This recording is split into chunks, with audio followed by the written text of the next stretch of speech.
গুরুজনরা বলে একটি কথা আছে, আল্লাহ অহংকারীদেরকে, এটা আল্লাহর কথা, আল্লাহ অহংকারীদেরকে পছন্দ করে না, অহংকারীদের বিনাশ আল্লাহ করে। অহংকার শুধু একমাত্র ধর্মীয় ভাবে আমরা যেটা বিশ্বাস করি সেটা হচ্ছে অহংকার একমাত্র খাটে মহান রাব্বুল আলামিনের ক্ষেত্রে। ইহকাল, আমাদের ইহকাল, এই দুনিয়া এবং পরকালের মালিক এই রাব্বুল আলামিন। এই রাব্বুল আলামিনই একমাত্র অহংকার খাটে ওনার বেলায়। আমরা অহংকার করলে ভালো হয় না। আমি কার দিকে ইশারা করছি আপনারা বুঝতে পারছেন, কয়েকটা অহংকারী ব্যক্তির মধ্যে। তার মধ্যে ডোনাল্ড ট্রাম্প একজন, নেতানিয়াহু একজন, এগুলো দুটোটা খুনি। আমাদের শেখ হাসিনা একজন, হাসিনাও খুনি, বড় জাতের খুনি। নরেন্দ্র মোদী খুনি, ট্রাম্পও খুনি, হাসিনাও খুনি। এগুলো অহংকারী সব। নেতানিয়াহু খুনি, এই অহংকারী।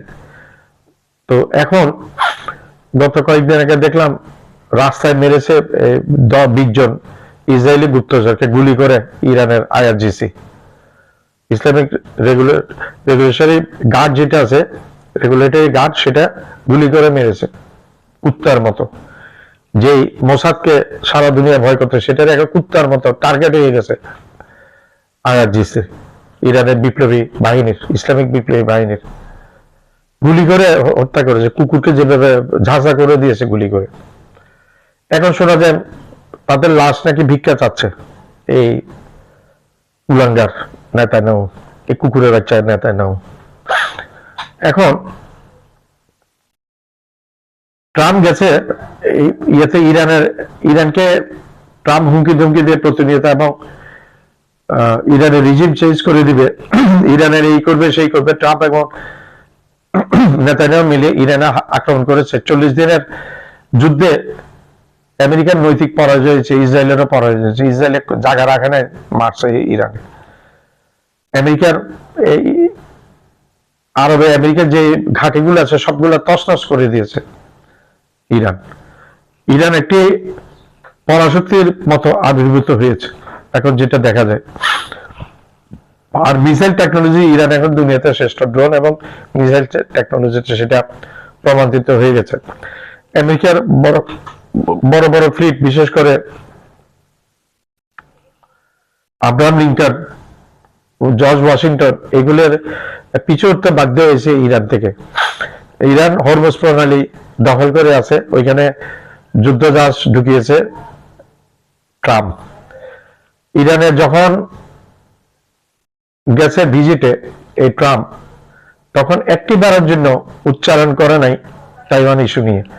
এবং ইরানের প্রেসিডেন্ট, এখন বোঝা যাচ্ছে ইরানের প্রেসিডেন্ট বলছে, চীনের প্রেসিডেন্ট শি জিনপিং তার ভাষণে বলেছে তাইওয়ান নিয়ে যদি কোন রকম উচ্চাবাক্য করা হয় তাহলে কিন্তু যুদ্ধ পরিস্থিতি সৃষ্টি হবে, হুমকি দিয়ে রেখেছে।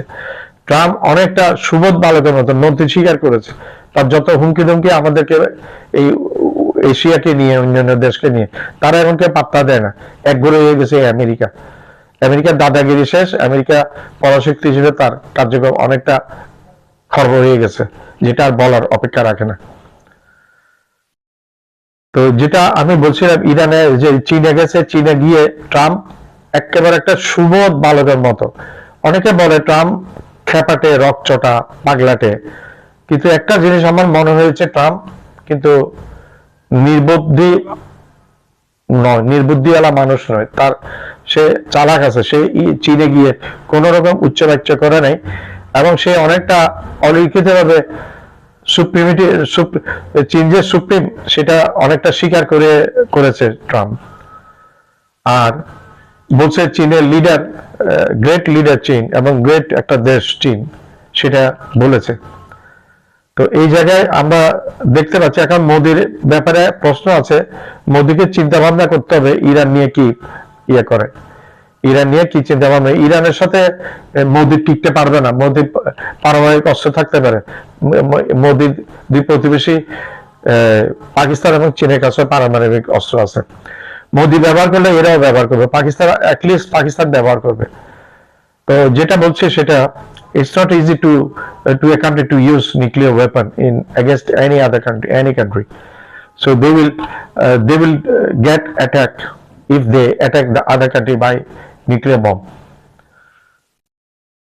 ট্রাম্পের এখন দুরবস্থা। ট্রাম্প আসলে আমেরিকার নেতৃত্বকে মাটিতে মিশিয়ে দিয়েছে।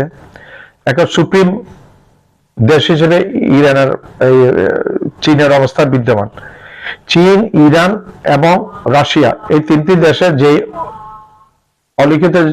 লিখিত অথবা অলিখিত যে চুক্তি, যে মোর্চা, এটা বিশ্বের মধ্যে একটা বড় ট্রাম্পের জন্য এখন ইসরায়েলের জন্য একটা ভয়ের কারণ হয়ে গেছে। ফ্রান্সের প্রেসিডেন্ট ইমানুয়েল ম্যাক্রো ট্রাম্পকে পাত্তা দেয় না। বিশেষ করে ইতালির প্রধানমন্ত্রী মেলিনা ট্রাম্পকে অনেক বড় বড় কথা বলেছে ট্রাম্পের কথার উত্তরে। তারপর এদিকে স্পেন তাদের দেশ ব্যবহার করতে দিবে না বলছে, কারো দাস না স্পেন, সেটা বলেছে স্পেন। ব্রিটেন বলেছে ব্রিটেন কারো কথাই চলবে না। ব্রিটেনের নেতৃত্বে 33টা ইউরোপিয়ান দেশ একীভূত হচ্ছে। এদিকে কানাডা আমেরিকার দেশ সরানোর জন্য 30 না 35 দিন সময় দিয়েছে। ঠিক একইভাবে অস্ট্রেলিয়া, ট্রাম্প এবং ট্রাম্পের ফ্যামিলি কারোর জন্য ভিসা এন্ট্রি করার, ভিসা করার বাধ্য, তাদের বাতিল করেছে তাদের অস্ট্রেলিয়া সফরগুলা। তো সবকিছু মিলে আমেরিকার এখন নাস্তা নাবুদ অবস্থায় আমেরিকা পরাজয় বরণ করেছে, এটা বলা যায়। আর ইরান, শোনা যাচ্ছে ইরান অলরেডি পারমাণবিক বোমা বানিয়েছে এবং সেটা তারা ঘোষণা করে কমপক্ষে 110টার মতো এরকম শোনা যায়। আবার কোনো মতে শোনা যায় 8টা থেকে 10টা, যাও 8টা বানালে এনাফ সারা দুনিয়া ধ্বংস করে দেওয়ার জন্য।